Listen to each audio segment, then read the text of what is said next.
content as well, so that more people get to know about Bharata first. I have a very special guest with me on the program today. We'll talk about a very important issue, an issue that has, captivated the entire nation because of what's happening on the ground in Kashmir. Post abrogation of certain sections of Article 370 and 35A, we've seen a sea change on the ground in Kashmir, and that has not gone down too well with militants and our good friends, in quotes, Pakistan, and they've been trying desperately to upset the apple cart, so to speak, in the valley. Why have these targeted killings taken place? How were they handled in the past? Why are we where we are today? And what is the best way forward? To talk about this, I have with me on the program Major Samar, Toor, retired, an Indian Army officer who's served in the valley, who's commanded troops there, and he's a decorated officer. Samar, welcome to the program. Thank you. Good evening. And I would also like to congratulate you for the platform at which you are going to educate the masses and going to keep them abreast with what the latest is happening in the country. So you are definitely doing a fabulous job. And the moment I got to know that you would be interacting with me, so I was all pumped up and motivated that, yes, okay, now we are going to, it's good to talk with an intellect, with a high intellect, and, we're going to get into depth of details regarding problems which are actually ensuing currently in India. Thank you. Thank you so much. Thank you for those kind words. And I'm really glad that you're pumped up to be doing this interaction, because it is such an issue. It's an issue that touches us all deep down. It's an issue that has been persisting for too long.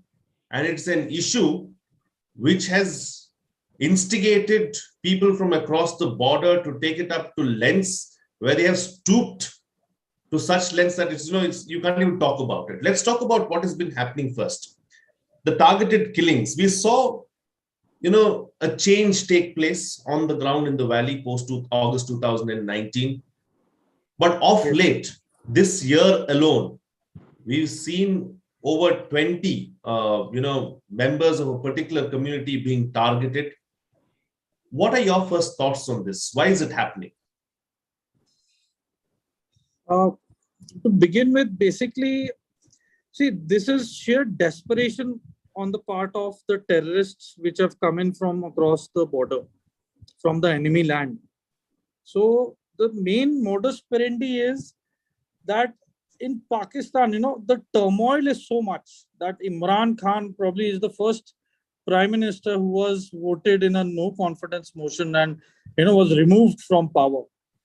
And he was seen as one of the most powerful prime ministers who was actually in good synchronization with the Pakistani armed forces.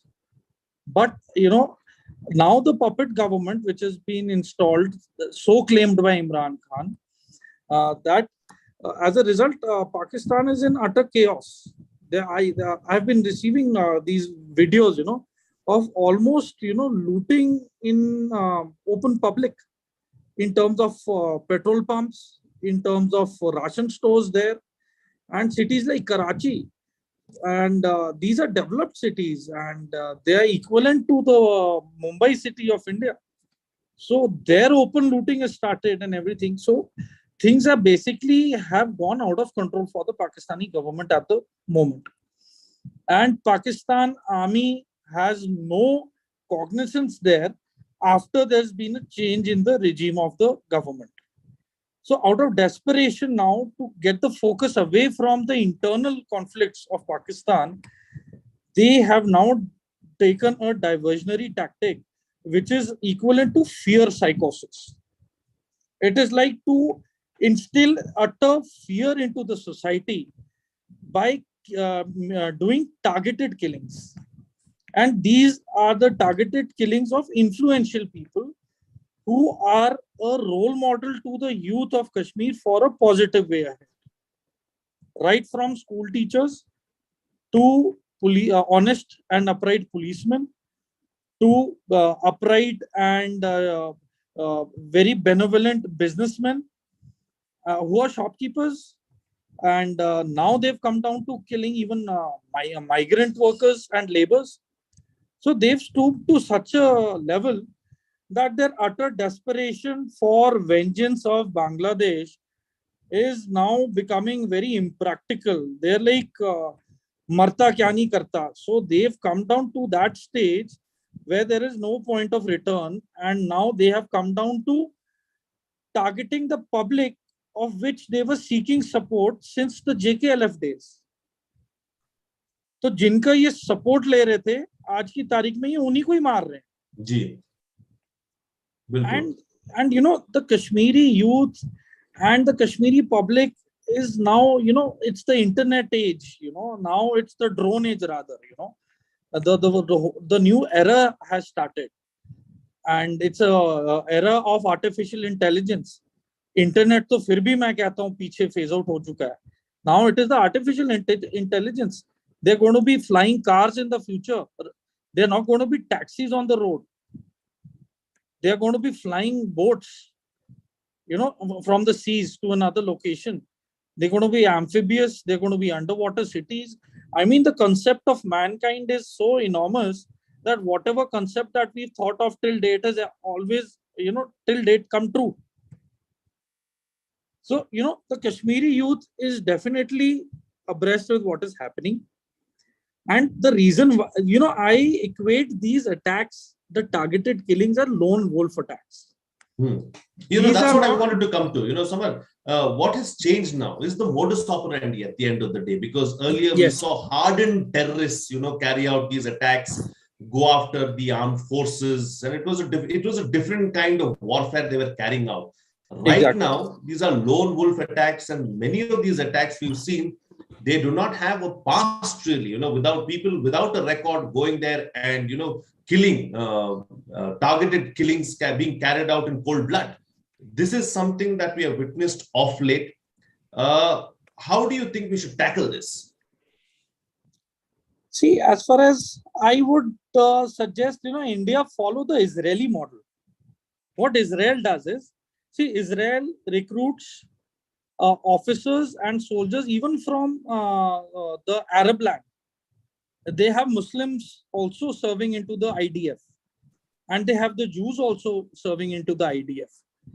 So basically, you know, we need to get in the local youth, you know, recruited into the forces, and then these local youth should be infiltrated into the public, where, you know, the prime targets are at least recognized, and there is a sufficient reaction time to either give protection to that so-called target or a person who might be a target for the future. Number one. Number two, identification of lone wolf attacks. That can only happen when there is immense and tremendous funding in our intelligence network, where we have people giving in pinpoint, you know, information, being in and around that area where there might be a lone wolf attack suspect staying there. Now the issue is that fear psychosis has spread so tremendously that there is nobody willing to talk.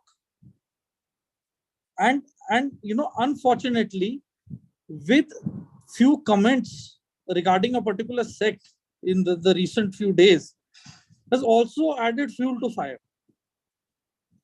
And whatever the diplomacy, you know, things are so sensitive at a diplomatic level that, you know, religion is equivalent to fire, you know.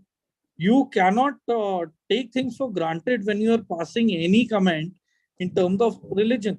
That is why the Indian Army ethos are the ones which I respect the most. That there shall be no discussion regarding religion, politics, and ladies. These are the three subjects which are supposed to be respected and which are to be left to their own domain. Absolutely. But, you know, you spoke about the Israeli model. That's something that I want to go back to. Is it a model that we can use in India? Because Israel is Israel at the end of the day, the kind of tactics that they use. And when it comes to sovereignty, when it comes to security, they all speak in one voice. We've seen politicians also speak in one voice when it comes to foreign policy and sovereignty of the land. Same is not the case with India. You've seen the moment it comes to issues that are sensitive, issues that we see political leadership try to score brownie points as well. So that is just one aspect of it. The second is the ability and the capability of us to carry out what the Israelis do. Is that possible here? See, what I basically want to say is, when the push comes to shove, the Indian mindset is for the government, ek haath mein keep a olive branch, theek hai? And in the right hand, you also have a defensive shield. Israel's means have changed over the years. And the loss of civil life has been the collateral damage has been so immense that now they have become ruthless towards their approach to protecting their citizens and their motherland. So I think it is high time that the Indian government has a ruthless approach towards tackling terror, which is now taking place in a new way. So these lone wolf attacks need to be checked. Now, how they can be checked is basically, we begin with upgraded cyber security, because these are coordinated orders are given from across, from the enemy land, which I would definitely say from Pakistan side. The ISI operatives are there. The terrorist organizations are there. Jaish-e-Mohammed and Lashkar-e-Taiba. So, so these are the places where the orders come in, where the planning takes place. And now they have a blueprint of a hit list that, okay, in the society, these are the prominent people of the separate Kashmiri Pandits.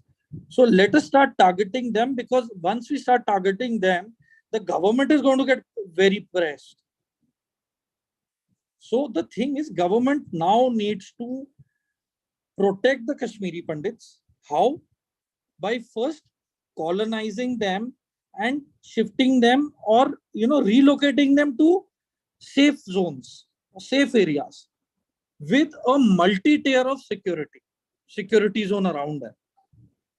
This is the immediate task that we can do. But now the issue is, a Kashmiri Pandit who's settled there for a number of years, who's toiled so hard, his blood, sweat, hard money, probably 2 generations have, gone by, and they've been working there. It's not by the wink of an eye that they will listen to the government and say, okay, fine, with lock, stock and barrel, I'm ready, relocate me. It doesn't happen that way. During partition, there was so much of bloodshed because people at one point of time were not willing to let go of their land and their ancestral properties and their sentimental, attachments and values. They were like, no, this can't happen. But unfortunately, it was happening on ground. So even here, irrespective of being emotional, killings are still taking place. So it is wise for the government to offer them a residential locality which has got multi-tier security, number one. Number two, it can relocate them to safer cities, which they already have done. I remember in the year 2002 and 2003, when I was in my 12th, so there used to be one Mrs. Tiku. She was quite an aged lady, and she used to stay as a neighbor in Noida, in Jalvayu Vihar. So, and I used to ask her that, Auntie, when did you come and how come from there you are here? So 90% of the times, Auntie used to avoid answering the questions because they really had nothing to say other than that, son, we were like ousted from there. We were asked to leave through by the point of the gun, through violence and through blackmail. So now these things are not going to be tolerated, definitely. And as far as the solution is concerned, what you said, there have to be infiltration deep into the terrorist networks. in terms of honey traps from the Indian side. Basically, we are going to play the same game that they've been playing with us. The only difference is that we would not go down to the level of illegal means of trespassing the enemy territory and then targeting their civilians. That is definitely not going to happen.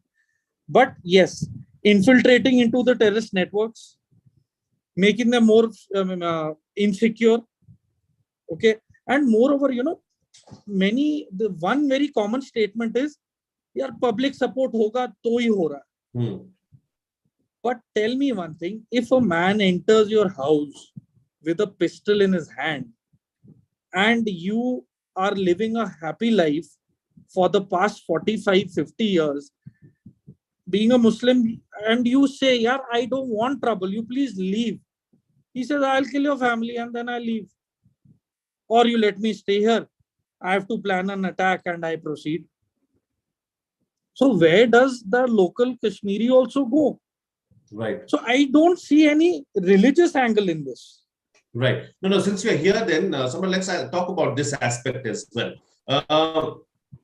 The issue of support from locals, this has been much talked about. You have been on the ground there, so I'd like to know from you, what is the situation like really on the ground? Is it just a misconception? Is it just media hullabaloo that, the locals don't really support the men in uniform, but they have an inkling or biasness towards the terrorists and militants from Pakistan? That is point number one. Secondly, you spoke about infiltration deep into terror ranks.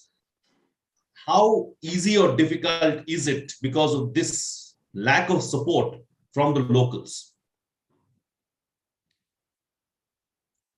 Black sheep will always be there. Irrespective of, you take example of our history of the gods, or you take the history of our previous kings who've ruled, who've been victorious, who've even been defeated. Black sheep will always remain. That is beyond the control of mankind or destiny, you can say. Because, in search of good, evil has to exist. If evil never existed, I think we all would have been saints and gods.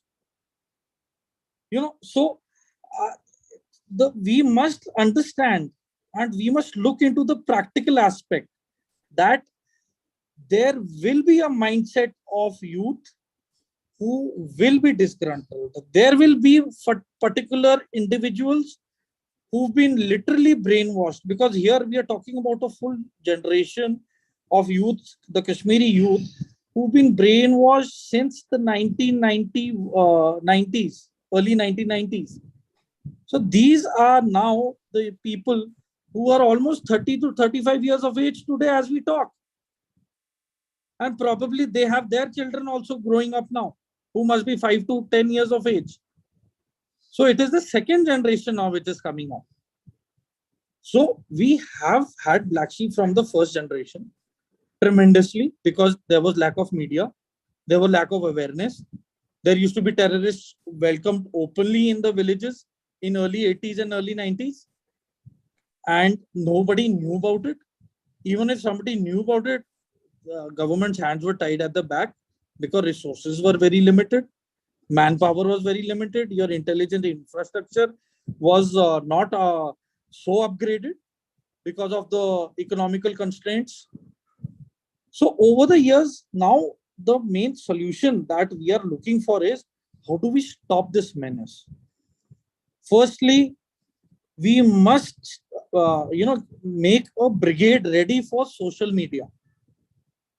A brigade size strength of these tech savvy youth should now be put to task to get together and start hacking into these terrorist mobile networks, into their internet networks, okay, to basically remove that firewall between them and us, so that even behind where they are planning, we are able to actually get there before they execute it. Absolutely. So the propaganda infrastructure now needs to be set up from the Indian domain. That's what I wanted to get to as well. We spoke about cyber security. We spoke about how the internet is being used. So the propaganda messaging, the blitzkrieg that the ISI and Pakistan carries out, what kind of an impact does it really have on the ground? And can we effectively counter it? I'll give you an example. For example, a particular youth is disgruntled because he's not able to get a good job of his liking. He's not able to get that kind of employment or salary that he expected. And he belongs to Kashmir. And at the heat of the moment where few youth are talking to each other and they know that the frustration levels somewhere somehow are linked to the government, is where they home onto a youth that, okay, we can lure him into our net and we can encourage him by, encouraging his disgruntlement. That yes, you're right. The government is incompetent. You're not able to be so successful. Okay, here are the arms. You take it, you go against the government of India. That it doesn't happen. It's not practical now, but it is happening. ISI has been pumping money, and the desperation has increased so much that earlier they used to send people to do it, to provide the arms, ammunition, and the explosives. Now they started using drones to send it across to our land. So definitely fear psychosis into the Pakistani side has increased. So they have made it a contactless propaganda. They are not going to be present, but they are going to be omnipresent through social media. So recently, as far as you recall, Hyundai had given few statements regarding, some religious point of view. They had given a statement against the Indian market. And even Kia Motors. Right. So eventually, things were rectified by the Ministry of External Affairs. And, there was the calling of the CEO of Hyundai and Kia Motors, and they were told that please don't get into this. If you want to please the Pakistanis, don't get into this political rut. Correct. It's a dirty game that they're playing. So now the world knows. That is why there is a reason why they are into tremendous debt. The IMF is setting up so many rules that is as good as equivalent to blackmail. So their economy is on a crash course. Probably I am here today to declare that the Pakistani economy has crashed today.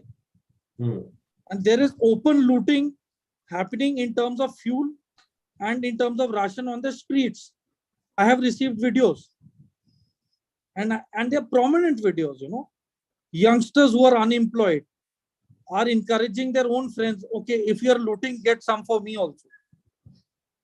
So things are out of control. So out of desperation, now they are going to send all the rut here across the border. So, try and understand, why has Pakistan agreed for a ceasefire? Why has it taken an initiative? Because firstly, their internal situation is very bad. Politically, economically. Then their Afghanistan border dispute in which they bombed the Afghani citizens. Because the Afghan Taliban forces denied the Pakistanis from constructing a fence. Correct. So now Pakistan forces are facing the brunt of Baluchistan Liberation Front in Baluchistan, in NWFP, and now the Afghan border, which is opened up, and now they are constantly killing them, their troops over there. And the thing is now that the Indian government has to now start putting pressure. Ceasefire is just an excuse to buy time, to recuperate, to regroup, to reorganize, and start sending in terrorists again for infiltration into India. Absolutely. And these lone wolf attackers are as good as fidains only. Because they know that if open daylight they are going in for an attack, if they are caught, they'll be basically given a death sentence. But the issue, the worrying factor is, these lone wolf attacks are happening in broad daylight. They are They are walking into schools. They are walking into public places.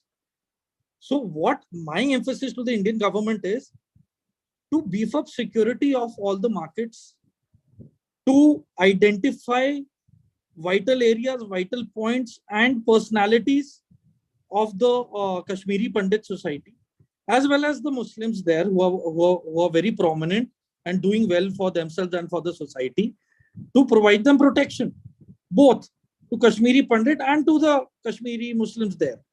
Absolutely. Because here, see, we are talking about India. So it is our sovereign land. They are our people. They are our citizens. And we cannot play politics at the behest of their bloodshed. Very important. Yes, absolutely. Let's get into our last segment now. We'll talk about some operational points of view and how things were carried out in the past and how what needs to be done going forward. With regards to targeted killings, it's not a new thing. We've seen that it has happened in the past as well. How was it handled earlier? How are terrorists dealt with? How is the enemy, so to speak, dealt with on the ground, sir? Earlier, it used to be a pack of wolves going in for an attack. These terrorists were usually operating in groups. And majority of the input where we used to get was authenticated. It was authentic. I can't tell on the social forum from where and how we used to get the input, but we used to get a confirmed input that these people are the ones who will be coming there. So basically, my suggestion, what we used to do is we used to track onto the communication equipment. Now we need to upgrade and get in state-of-the-art communication equipment, which also involves Telegram tracking, which also involves WhatsApp tracking, WhatsApp calls recording. If we can't track, then jam it. Then jammers are supposed to be there. And proper scrutiny and authentication of all WhatsApp numbers, all SIM card numbers should now be carried out by the government from village to village. That other than these numbers, where are these new numbers coming in from? So the main task at hand currently is to hamper the communication and coordination aspect, which probably we are lacking. That is why they are able to plan and coordinate. And I am not denying that local support khuleaam hai. The only thing we must give benefit of doubt by saying that there are few black sheeps there who are rendering their support. Because it definitely can't be that somebody walks in and they say, please, you're most welcome, आइए, जनाब खाना भी खाइए और आपके हथियारों का भी हम बंदोबस्त कर देंगे and we will also show you whom to go to and whom to kill. It doesn't happen like that. For all the more reason, benefit of doubt should be given to the Kashmiri people, Kashmiri youth, because end of the day, they are our people. They are our citizens. That is our land. So we are duty bound to protect them. So we have to pump in more funds in terms of hacking, in terms of social media warfare, and we have to start by involving media now. Because media is now going to play a very important role. Because you see what Major Gaurav Arya has been emphasizing for all these years in his offensive defense series that he started. I've had a word with sir. So he said, media has to play a very vital role. Because if the loss of Vietnam War can be projected in terms of a victory and sacrifice by the American media, I mean, it was a lost war where they had tremendous heavy losses in thousands. And still they projected that no American sacrifice, and they were later on victorious.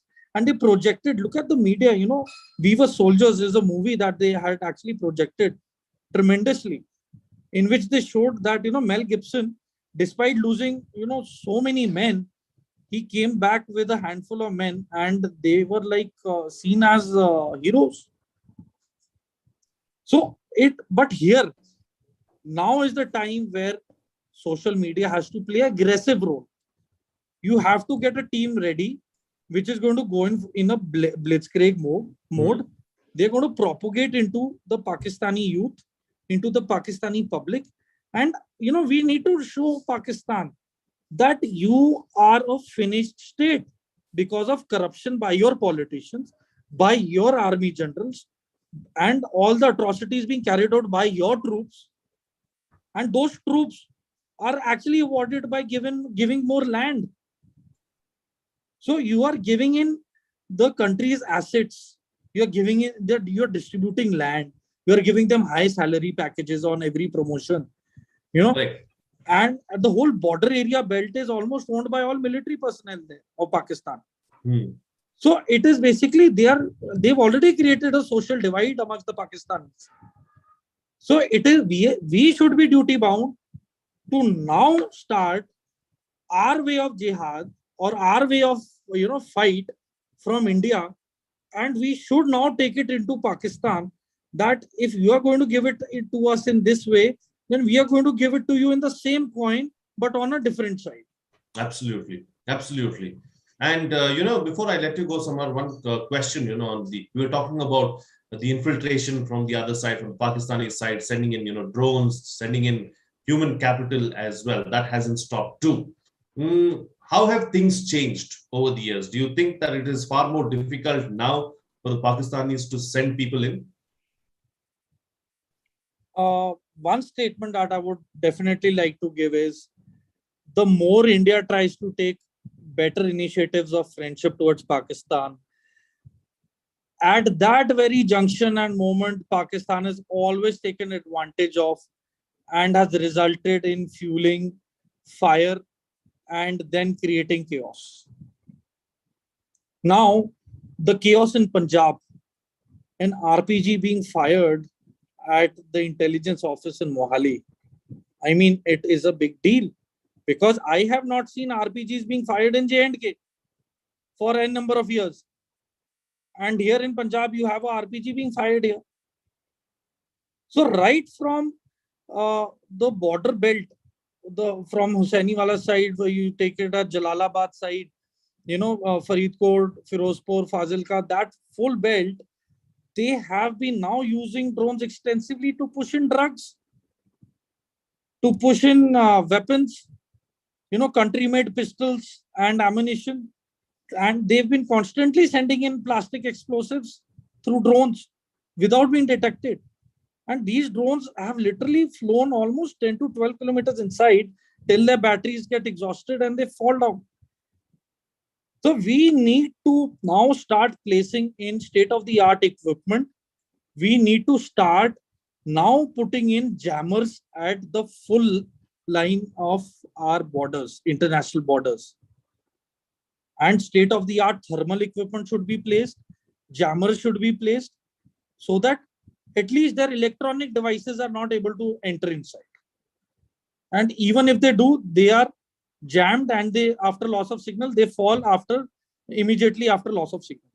Right. So there has to be a change of technology, number one, immediately. Number one is this. Number two, we have to keep a check whenever Pakistan offers a situation of peace, because that is where I strongly feel the devil's mind starts work. Empty vessels make more noise, but this is the devil's vessel. The moment it opts to keep quiet, that is the very moment it gets down onto the table to start its sinister plan. And this is the plan that they have now incorporated by doing targeted killings and instructing the terrorists to do so. And, it is time for India to take an Israeli approach. Any citizen, be it a Kashmiri Pandit or a Kashmiri Muslim, being shot fatally or irrespective, violence should not be tolerated. and a direct reply should be given right at the border onto their army, because they are facilitating their entry into our land. Correct. So till we do not get their 10 men in lieu of our one Kashmiri Pandit or one Kashmiri Muslim getting, martyred by the hands of the terrorists, I don't think there is going to be a solution. So we have to change our mindset. We have to have a very, very aggressive approach, because it is high time. I think water is gone above the head. Absolutely. Absolutely. It's time that we change the narrative. It's time that we change our tactics. It's time that we give back to the enemy what they have been giving to us, and doubly so. That's the best way forward, really, as far as dealing with the situation in Kashmir is concerned and with Pakistan. Major Samar, a pleasure having you on the program. Thank you so much for joining me and sharing all those important perspectives with us. Thank you. Thank you. Jai Hind. Jai Hind. Well, with that, it's a wrap on this edition of Frank Talk. Since you're here, let me once again remind you to like the video, subscribe, and hit the bell icon as well. A very important discussion there on Kashmir, where we stand and where we need to be. And don't forget to share the video. Once again, I'm reminding you to do that. And until next time, this is Frank Pereira signing off.